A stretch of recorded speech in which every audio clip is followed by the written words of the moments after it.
O presidente dos Estados Unidos, Donald Trump, afirmou que as negociações de um cessar-fogo entre Israel e o Hamas estão avançando. Quem tem todos os detalhes é o nosso repórter Fabrício Naitz, que é nosso editor de internacional. Um enviado especial da Jovem Pan a Israel está neste momento em terras israelenses e está acompanhando de perto lá, preparando, claro, uma série de reportagens especiais aqui para a nossa programação, mas também com as informações de momento, não é isso? Fabrício Naitz, bem-vindo ao 3 em 1. Conta mais pra gente deste possível cessar-fogo. Exatamente, Kobayashi, boa tarde para você, boa tarde a todos que acompanham o 3 em 1 aqui na programação da Jovem Pan. Estamos ao vivo, direto de Jerusalém, com a Torre de Davi ao nosso fundo e com essa informação envolvendo o presidente dos Estados Unidos, Donald Trump, que ontem, domingo, falou, prestes a embarcar no Air Force One, que as negociações por um cessar-fogo entre Israel e Hamas lá na faixa de Gaza estão avançando e podem ser concluídas na próxima semana. Essas negociações começaram no último dia 6 de julho e representam um avanço em relação aos últimos meses lá na região palestina, onde a gente viu um verdadeiro drama humanitário, principalmente por conta da dificuldade da entrada de ajuda humanitária para aquela região, para aquela população de quase 2 milhões de habitantes, que viu um grande bloqueio de entrada de comida, água, mantimentos em geral nesses últimos meses. Agora as negociações acontecem com a mediação dos Estados Unidos, também do Egito e do Catar, 3 países que desde o início da guerra sempre estiveram envolvidos nesse processo de mediação de um cessar-fogo.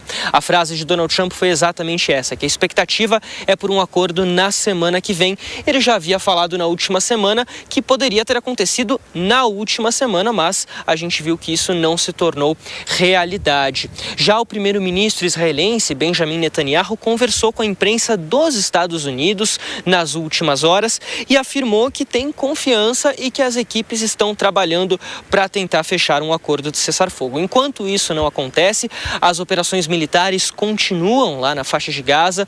Hoje, segundo as autoridades do Hamas, 22 pessoas morreram por conta de bombardeios israelenses. Isso nas cidades de Gaza, que fica mais ao norte do território do enclave palestino, e também de Khan Yunis, já no sul da região. As duas partes, tanto Israel quanto o Hamas, acusam umas às outras de frear essas negociações por um cessar-fogo. O Hamas, por exemplo, afirma que as dificuldades envolvendo Israel são que o governo israelense quer manter tropas na região mesmo após um acordo de trégua para esse conflito, algo que o Hamas considera inadmissível. Israel já deixou claro que tem como objetivo a retirada dos reféns. São pelo menos 20 reféns que ainda estão vivos lá na faixa de Gaza desde o 7 de outubro de 2023, além de acabar com o Hamas. Eles querem desarmar o grupo e também expulsá-lo da faixa de Gaza. Hoje, mais cedo, Kobayashi, aqui no horário de Israel, estamos 6 horas à frente em relação ao horário de Brasília. Nesse momento são 11 horas e 51 minutos.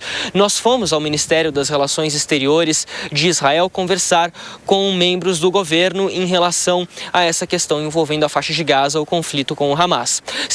De acordo com as conversas que nós tivemos, de acordo com esses oficiais do governo, há uma questão aqui de que o cessar-fogo é muito importante para esse momento, para que haja uma pacificação, para que haja uma estabilidade na região do Oriente Médio, mas que a chamada solução de 2 estados, que é muito cobrada pela comunidade internacional e que estabelece o mantimento do Estado de Israel, mas também a criação, o estabelecimento de um Estado palestino, é nesse momento completamente inviável. Segundo especialistas, essa é a única forma de acabar de uma vez por todas com esse conflito e, de maneira geral, com grande parte dos conflitos no Oriente Médio.